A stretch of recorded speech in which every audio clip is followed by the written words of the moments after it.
श्री सद्गुरुदेव भगवान की जय। बोलो जय सिया राम, जय जय सिया राम। सज्जनों, आज की भगवत चर्चा में तथा कथित रामपाल बाबा के एक शिष्य ने पूछा है कि कबीर साहब निर्गुण उपासक थे या सगुण उपासक थे।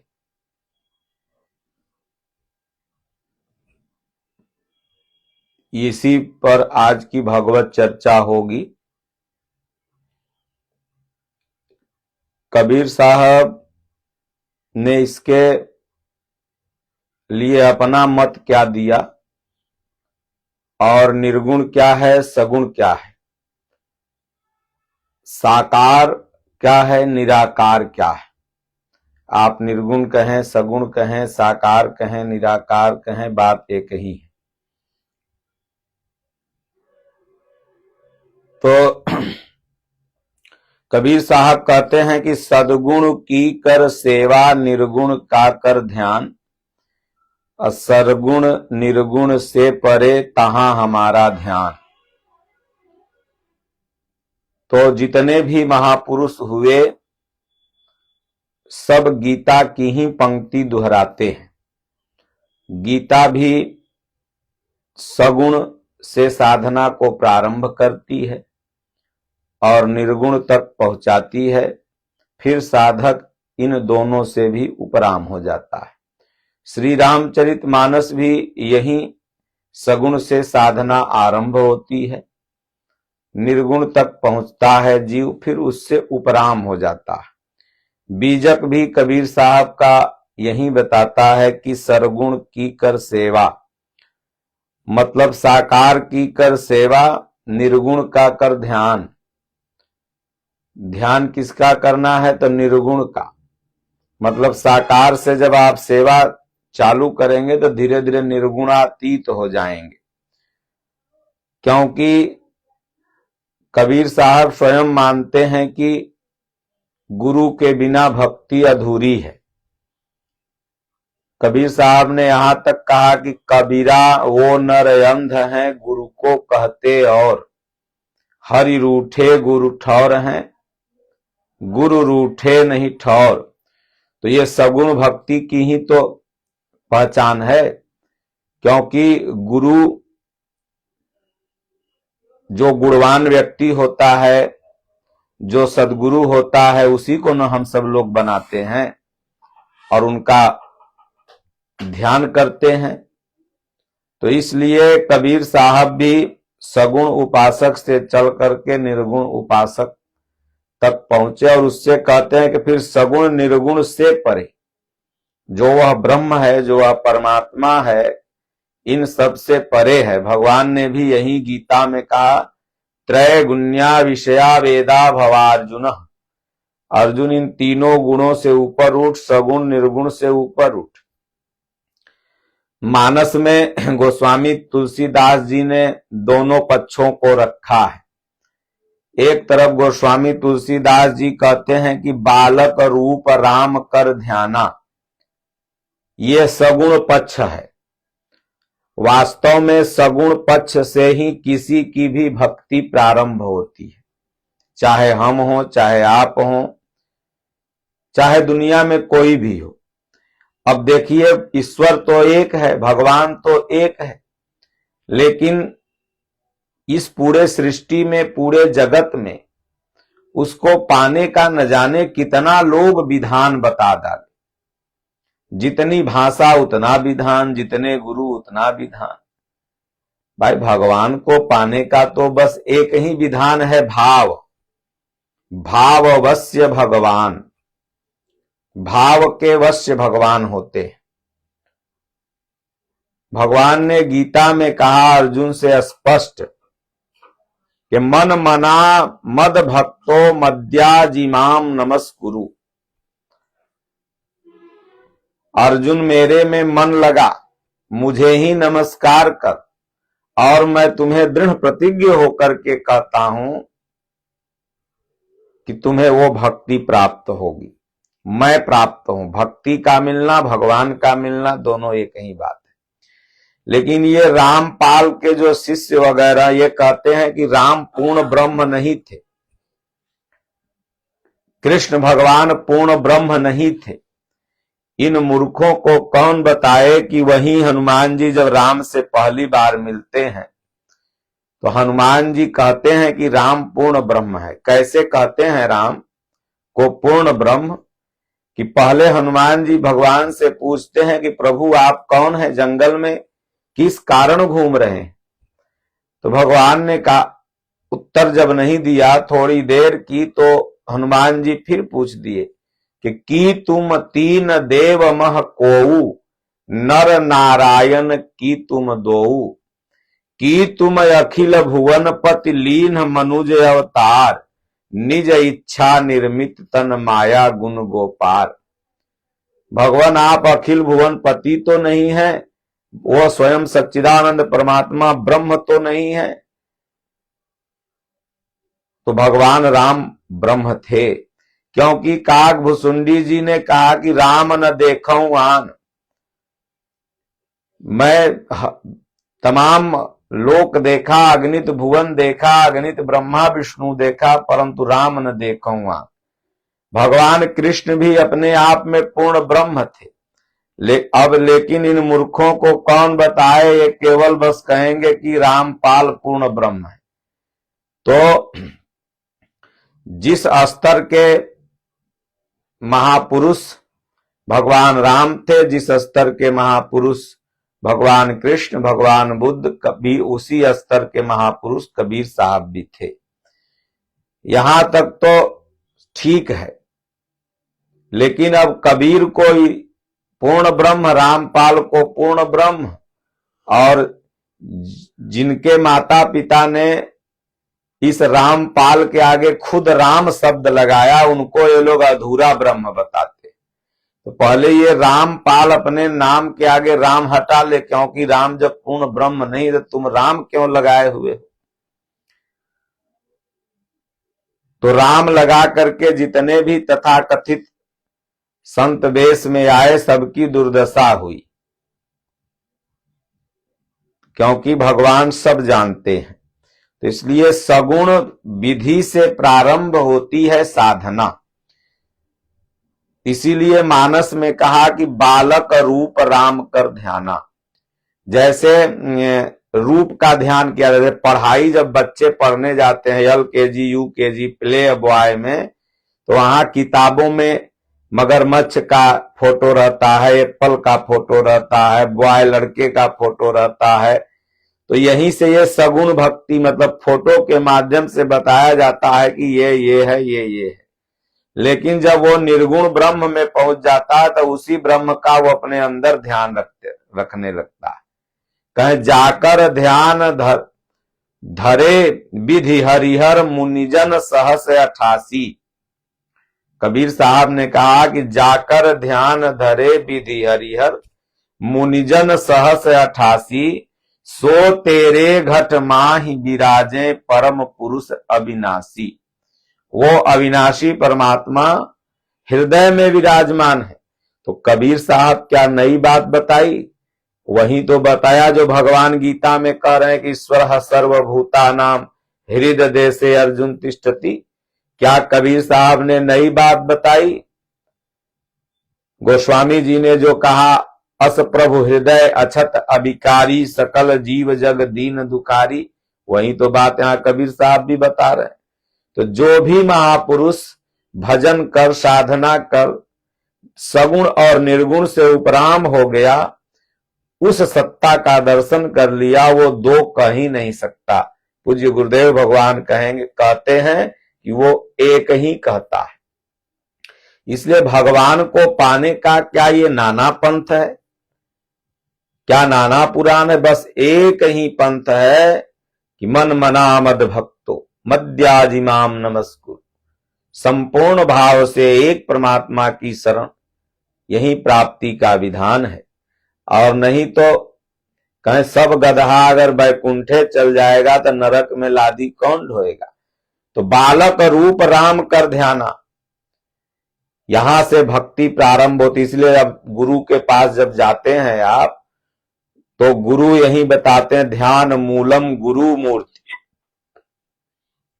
और कबीर साहब गुरु को सबसे बड़ा मान रहे कि कबीरा वो नर अंध है, गुरु को कहते। और यहां कह रहे हैं ध्यान मूलम गुरु मूर्ति। तो कहीं न कहीं से मूर्ति की पूजा करना, महापुरुष भी एक मूर्ति है, हम आप भी एक मूर्ति हैं। दियर में गंगा किनारे एरिया, ग्रामीण एरिया में लोग बोलते हैं अरे हमारे यहाँ 5 मूर्ति महात्मा आए हैं, हमारे यहाँ 5 मूर्ति आज भगत आ गए। ये शरीर भी एक मूर्ति ही है, जिंदा जागता मूर्ति। एक पत्थर की मूर्ति बनाई जाती है, ये भगवान ने इस मूर्ति को गढ़ा है। कहते तेरा मन मंदिर आलीशान। तो ये भगवान का जो गुरु परंपरा है, ये सगुण भक्ति से प्रारंभ है। इसीलिए भगवान का यहां ध्यान कहने के लिए बताया गया कि बालक रूप राम कर ध्यान। लेकिन वही गोस्वामी तुलसीदास जी फिर मानस में क्या लिख देते हैं कि उस भगवान का कोई रूप नहीं। लेकिन सगुण भक्ति से जब गोस्वामी जी की भक्ति प्रारंभ होती है, तो वही भगवान राम का मनोहर मुख, मनोहर गाल, मनोहर छवि, मनोहर वृत्ति का वर्णन करते हैं। और उसी मानस में कह देते हैं कि बिनु पद चलई सुनई बिनु काना, कर बिनु करई करम विधि नाना। आनन रहित सकल रस भोगी, अबिनु बाणी बकता बड़ जोगी। तन बिनु परस नयन बिनु देखा, कहीं घ्राण बिनु बासय सेखा। अस सब भांति अलौकिक करनी, महिमा जासु जाई नहीं बरनी।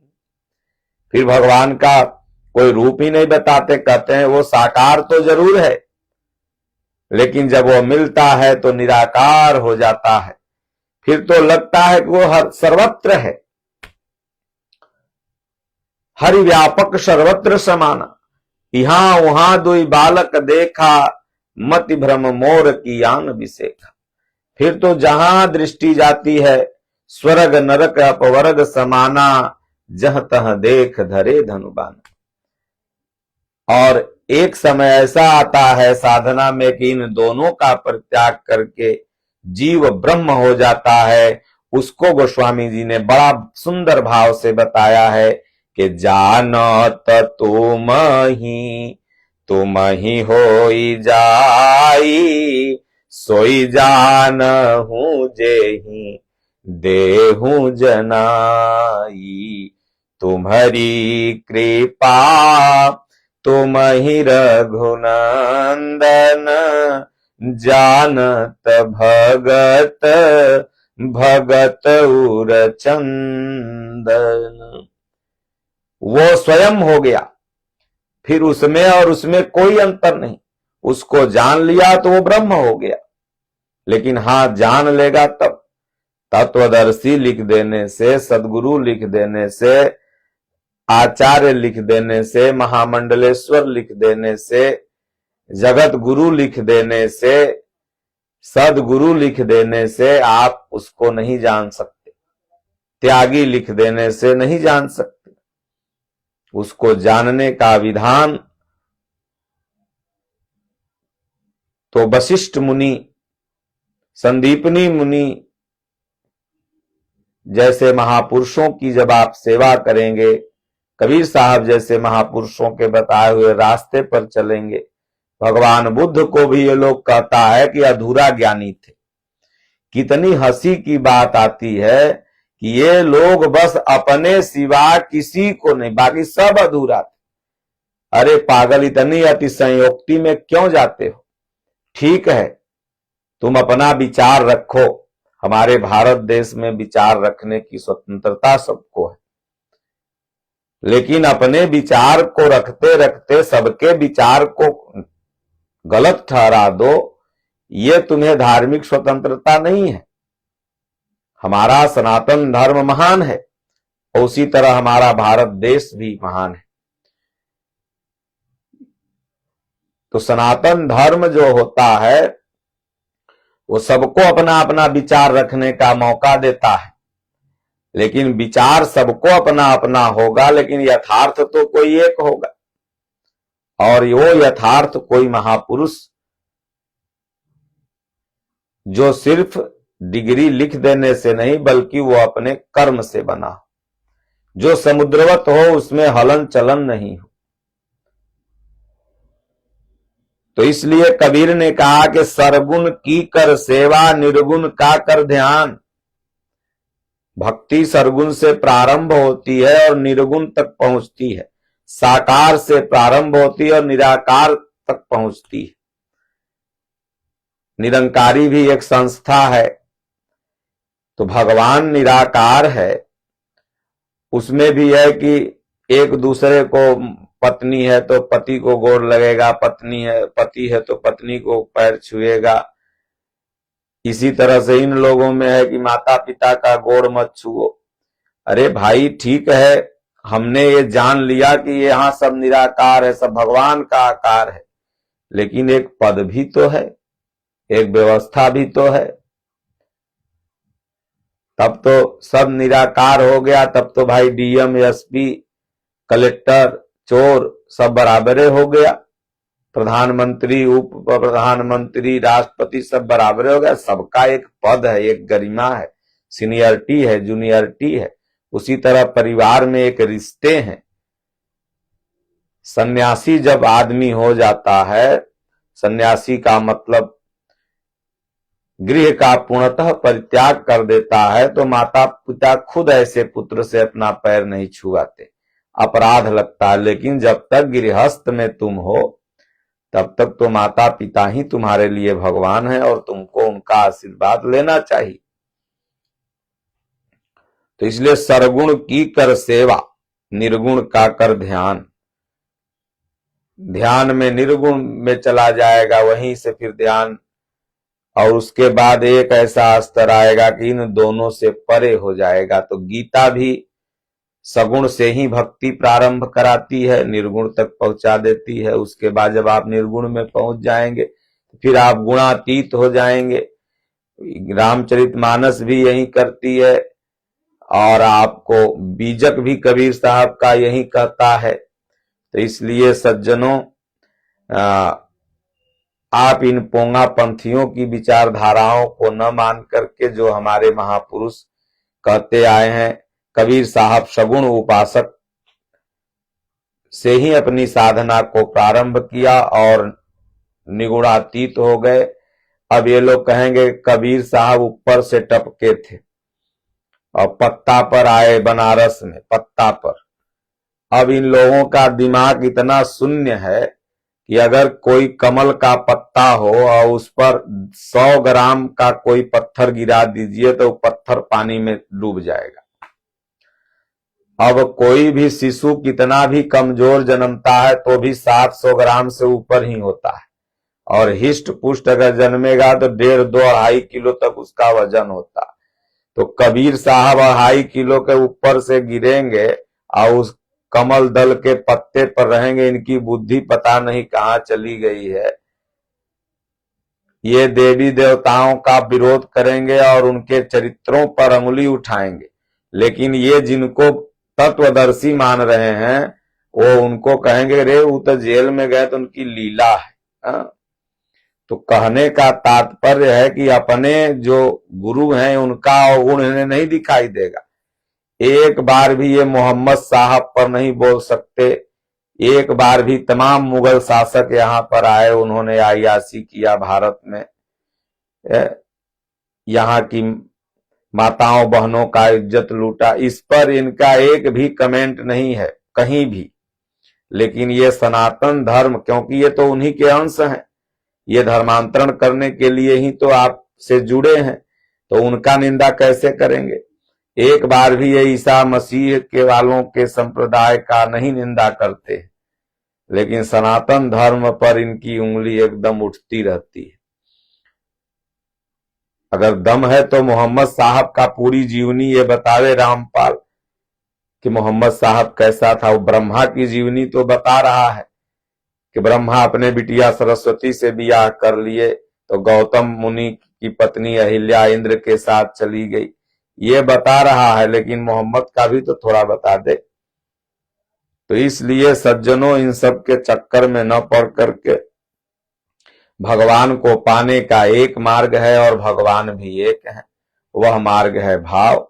हाँ, यह भारत गुरु शिष्य परंपरा का देश है, बिना गुरु के ज्ञान नहीं होता है। मानस में भी गोस्वामी जी ने कहा, गुरु बिनु भवनित तरई न कोई, जो बिरन शंकर सम होई। तो गुरु बनाना अनिवार्य है, लेकिन आप गुरु कैसे बनाओ, तो गुरु घरे में बैठ के अपना गृहस्थ जीवन में जो कर रहे हो करते रहो, राम राम जपते रहो। 5 पन्ना गीता, चाहे 5 पन्ना रामायण, चाहे 5 श्लोक, 5 दोहा, चाहे 1 पन्ना 2 दोहा डेली पढ़ो। अब भगवान से कहो कि हे राम जी, हे ठाकुर जी, कोई गुरु महाराज ढूंढ के दे देते हो तो कल्याण हो जात। तो भगवान गुरु ढूंढ के दे देंगे। तो गुरु के पास जब आप जाओगे तो गुरु ज्ञान देंगे, बोलेंगे जिस भगवान को तुम वहां खोज रहा था गीता रामायण में, हृदय में ढूंढ। तो हृदय में आप जब ध्यान धरने लगेंगे तो जैसे क्या नाम है, अगस्त मुनि के शिष्य सुतीक्षण जी को भगवान ने हृदय में ही दर्शन दे दिया, वैसे आपको भी दर्शन भगवान दे देंगे। भगवान बता देंगे कि मैं किस रूप में हूं। तो पुण्य पुरुषार्थ इकट्ठा करना है। यही लोग का इतना नियम है कि कितना आदमी लोग को छोड़ देता है, तमाम तरह का नियम। वे कहेंगे कर्जा मत लेना। हम अगर ये बोलते हैं हमारे 10 करोड़ अनुयायी हैं, तो रामपाल के जितने भक्त हैं वो गाड़ी पर नहीं चढ़ते हैं, 4 व्हीलर पर, और वो 4 व्हीलर क्या हार्ड कैश खरीदे हुए हैं। हार्ड कैश खरीदेंगे तब तक टैक्स इनके ऊपर आ जाएगा, तो कहीं न कहीं से तो ईएमआई पर लिए ही होंगे। कोई घर लिया होगा, कोई गाड़ी लिया होगा, कोई बंगला लिया होगा, कोई जमीन लिया होगा, तो बैंक से तो आपने ईएमआई लिया, तो ये कर्जा नहीं है। आज एक ने फोन किया, बोला लहसुन प्याज आप लोग सब लोग क्या नाम है खाते हैं, फलना बाबा मना करते हैं, फलना बाबा मना करते हैं। हम कहे कि लहसुन प्याज तो औषधि है, और तुम अगर देखो तो कप सिरप खाते हो तो उसमें मछली का आरक है, तो उस कप सिरप को क्यों पीते हो। तमाम दवाइयां ऐसी हैं जिसमें लहसुन प्याज डाला हुआ है, ट्राइग्लिसराइड घटाने की दवाइयों में, उसको क्यों आयुर्वेद की दवाइयों में, होम्योपैथ की दवाइयों में अर्क है। तो जब बीमार पड़ोगे तो खाओगे कि नहीं, तो फोन काट दिया। तो इसलिए छोड़ना क्या है, तो मांस मछली मदिरा दारू तारी व्यभिचार और लहसुन प्याज वगैरह कम खाना चाहिए। पूज्य गुरुदेव भगवान कहते हैं कि गर्मी होती है तो साधक को कम खाना चाहिए, लेकिन इससे भगवान से कोई संबंध नहीं। न लहसुन तामसी है और न दूध सात्विकी है, बल्कि उसका प्रयोग तामसी सात्विकी राजसी होता है। वस्तु खराब नहीं, से मोबाइल खराब नहीं है, इसका प्रयोग आप कैसा कर रहे हैं ये खराब है।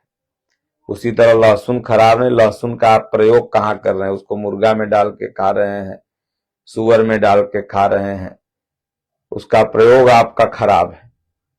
तो इसलिए वस्तुएं, कोई गाड़ी खराब होती है, आप अब उसको लड़ाने में खराब कर रहे हैं कि गांजा बेचे में उसको यूज कर रहे हो, आप जानो आप कैसा प्रयोग कर रहे हैं। इसलिए कोई भी वस्तु खाद्य सामग्री खराब नहीं है, प्रयोग करने वाला खराब होता है। बोलो गुरुदेव भगवान की जय। हरिओम। शांति शांति शांति।